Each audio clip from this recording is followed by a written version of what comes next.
الحمدللہ والصلاة والسلام علی رسول اللہ۔ غسل کرنا کس وقت واجب ہوتا ہے اور کب مستحب؟ سوال کیا گیا ہے، کیا احتلام کے بعد غسل کرنا واجب ہے یا صرف ہم بستری کے بعد ہی غسل کرنا واجب ہوتا ہے؟ اس کے علاوہ دیگر کون کون سے مواقع ہیں جب غسل کرنا فرض ہوتا ہے یا مستحب ہوتا ہے؟ الجواب بعون اللہ سبحانہ وتعالی۔ غسل بسا اوقات واجب ہوتا ہے اور بسا اوقات مستحب۔ علماء کرام رحمہم اللہ نے یہ تمام حالات ذکر کیے ہیں اور ان کی غسل کے متعلق گفتگو کو 3 قسموں میں تقسیم کیا جا سکتا ہے۔ اول، متفقہ طور پر غسل واجب کرنے والی اشیاء۔ نمبر 1، منی خارج ہو چاہے جماع کے بغیر نکلے۔ اس بارے میں الموسوعۃ الفقہیہ جلد نمبر 31 صفحہ نمبر 195 میں ہے کہ فقہاء کرام کا اس بات پر اتفاق ہے کہ منی کے نکلنے سے غسل واجب ہو جاتا ہے، بلکہ امام نووی رحمہ اللہ نے اس بات پر اجماع نقل کیا ہے اور اس میں مرد یا عورت کے درمیان کوئی فرق نہیں ہے۔ ایسے ہی منی بیداری میں خارج ہو یا نیند میں، اس کے درمیان بھی کوئی فرق نہیں ہے۔ اس موقف کے لیے ابو سعید خدری رضی اللہ عنہ کی یہ حدیث ہے کہ نبی صلی اللہ علیہ وآلہ وسلم نے فرمایا، یقیناً پانی کے خروج یعنی منی کے خروج سے پانی کا استعمال واجب ہو جاتا ہے۔ اسے مسلم حدیث نمبر 343 نے روایت کیا ہے، اور اس کا مطلب جیسے کہ امام نووی رحمہ اللہ نے بیان کیا ہے وہ یہ ہے کہ پانی سے غسل اس وقت واجب ہوتا ہے جب اچھل کر پانی یعنی منی خارج ہو۔ نمبر 2، مرد و زن کی شرمگاہیں مل جائیں کہ اعلیٰ تناسل کی مکمل سپاری اندام نہانی میں داخل ہو جائے چاہے انزال نہ بھی ہو۔ نمبر 3، حیض۔ نمبر 4، نفاس۔ ان دونوں کے بارے میں الموسوعۃ الفقہیہ جلد نمبر 31 صفحہ نمبر 204 میں ہے کہ فقہاء کرام کا اس بات پر اتفاق ہے کہ حیض اور نفاس کی وجہ سے غسل واجب ہو جاتا ہے۔ ابن المنذر، ابن جریر الطبری اور دیگر نے اس موقف پر اجماع نقل کیا ہے۔ حیض کی وجہ سے غسل واجب ہونے کی دلیل اللہ سبحانہ وتعالی کا یہ فرمان ہے، وَيَسْأَلُونَكَ عَنِ الْمَحِيضِ قُلْ هُوَ أَذًى فَاعْتَزِلُوا النِّسَاءَ فِي الْمَحِيضِ وَلَا تَقْرَبُوهُنَّ حَتَّى يَطْهُرْنَ فَإِذَا تَطَهَّرْنَ فَأْتُوهُنَّ مِنْ حَيْثُ أَمَرَكُمُ اللَّهُ۔ وہ آپ سے حیض کے بارے میں پوچھتے ہیں، آپ کہہ دیجئے یہ گندگی ہے، حیض کی حالت میں خواتین سے علیحدہ رہیں اور ان کے پاک صاف ہونے تک ان کے قریب بھی نہ جائیں، پس جب وہ پاک صاف ہو جائیں تو ان کے پاس وہاں سے آئیں جہاں سے تمہیں اللہ نے حکم دیا ہے۔ سورۃ البقرہ آیت نمبر 222۔ دوم، ایسے حالات میں جن میں متفقہ طور پر غسل کرنا واجب نہیں ہے بلکہ مستحب ہے۔ نمبر 1، لوگوں کے مجمع میں جانے سے پہلے غسل کرنا مستحب ہے۔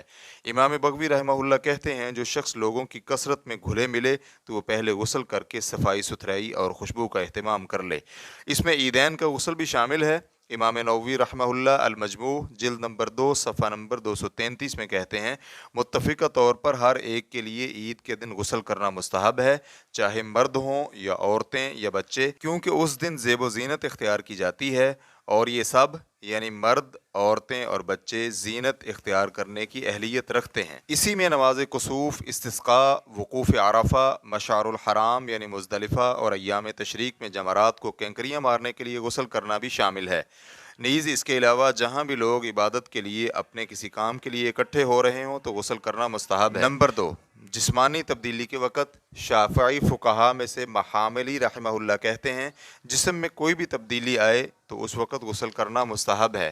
اس میں یہ بھی شامل ہے کہ فقہاء کرام کہتے ہیں کہ پاگل یا بے ہوش آدمی ہوش میں آ جائے تو غسل کرنا مستحب ہے۔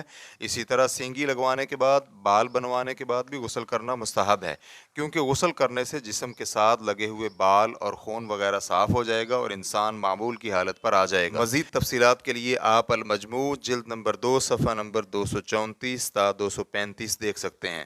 نمبر 3، کچھ عبادت سے پہلے، مثلا احرام باندھنے سے پہلے، کیونکہ نبی صلی اللہ علیہ وآلہ وسلم نے جس وقت احرام باندھا تو اپنے کپڑے اتار دیے اور غسل فرمایا۔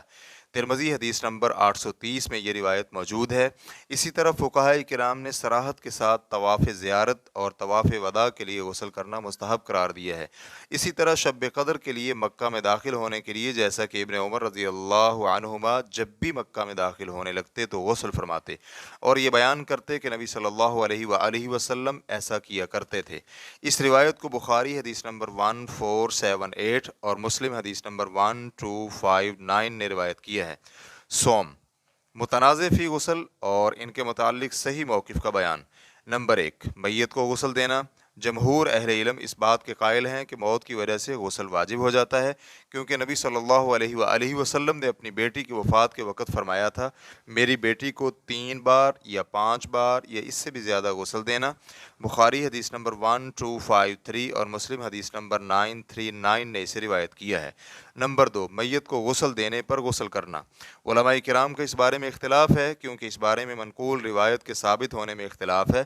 چنانچہ ابو ہریرہ رضی اللہ عنہ کہتے ہیں کہ نبی صلی اللہ علیہ وآلہ وسلم نے فرمایا، جو شخص میت کو غسل دے وہ خود بھی غسل کرے۔ اسے احمد جلد نمبر 2 حدیث نمبر 454 نے روایت کیا ہے۔ اسی طرح ابو داؤد حدیث نمبر 3161 اور ترمذی حدیث نمبر 993 نے روایت کیا ہے اور اسے حسن قرار دیا ہے، جبکہ امام احمد مسائل احمد لابی داؤد صفحہ نمبر 309 میں کہتے ہیں کہ اس بارے میں کوئی حدیث ثابت نہیں ہے۔ شیخ ابن عثیمین رحمہ اللہ الشرح الممتع جلد نمبر 1 صفحہ نمبر 411 میں کہتے ہیں، میت کو غسل دینے والے کے غسل کے متعلق مستحب کا موقف میانہ روی اور اقرب الی الحق ہے۔ نمبر 3، جمعہ کے دن غسل۔ امام نووی رحمہ اللہ المجموع جلد نمبر 2 صفحہ نمبر 232 میں کہتے ہیں، جمعہ کے دن غسل کرنا جمہور کے ہاں سنت ہے اور بعض سلف صالحین نے اسے واجب قرار دیا ہے۔ تاہم اس بارے میں صحیح موقف الفتاوی الکبریٰ جلد نمبر 5 صفحہ نمبر 307 میں شیخ الاسلام ابن تیمیہ رحمہ اللہ کا ہے کہ جمعہ کے دن اس شخص کے لیے غسل کرنا واجب ہے جسے پسینہ آیا ہوا ہو یا اس کے جسم سے اتنی بدبو آ رہی ہو کہ دوسروں کو اذیت ہو۔ نمبر 4، جب کوئی غیر مسلم مسلمان ہو جائے۔ اس بارے میں الموسوعۃ الفقہیہ جلد نمبر 31 صفحہ نمبر 205 تا 206 میں ہے کہ مالکی اور حنبلی فقہاء کرام کہتے ہیں کہ کسی کافر شخص کا اسلام قبول کرنا موجب غسل ہے، لہٰذا کوئی بھی کافر اسلام قبول کرے تو اس پر غسل کرنا واجب ہو جاتا ہے، کیونکہ ابو ہریرہ رضی اللہ عنہ سے مروی ہے کہ ثمامہ بن اسال رضی اللہ عنہ جس وقت مسلمان ہوئے تو نبی صلی اللہ علیہ وآلہ وسلم نے فرمایا، اسے فلاں کے باغ میں لے جاؤ اور اسے کہو کہ غسل کر لے۔ اسی طرح قیس بن عاصم جس وقت مسلمان ہوئے تو نبی صلی اللہ علیہ وآلہ وسلم نے انہیں بیری کے پتوں اور پانی سے نہانے کا حکم دیا۔ نیز ایسی صورت میں غسل واجب ہونے کی ایک وجہ یہ بھی ہے کہ کافر لوگ عام طور پر جنبی ہوتے ہیں اور غسل نہیں کرتے، تو اس غالب گمان پر مشتمل سبب کو یقینی سبب بنا دیا گیا، جیسے وضو ٹوٹنے کے لیے نیند اور غسل واجب ہونے کے لیے شرمگاہوں کے ملنے کو حقیقی سبب پر محمول کر لیا گیا۔ جبکہ حنفی اور شافعی فقہاء کرام کہتے ہیں کہ کافر جب جنبی نہ ہو تو اس کے لیے اسلام قبول کرنے پر غسل کرنا مستحب ہے، کیونکہ بہت زیادہ لوگوں نے اسلام قبول کیا لیکن انہیں نبی صلی اللہ علیہ وآلہ وسلم نے غسل کرنے کا حکم نہیں دیا۔ تاہم اگر کوئی کافر اس حالت میں اسلام قبول کرتا ہے کہ وہ جنبی ہے تو پھر اس پر غسل واجب ہوگا۔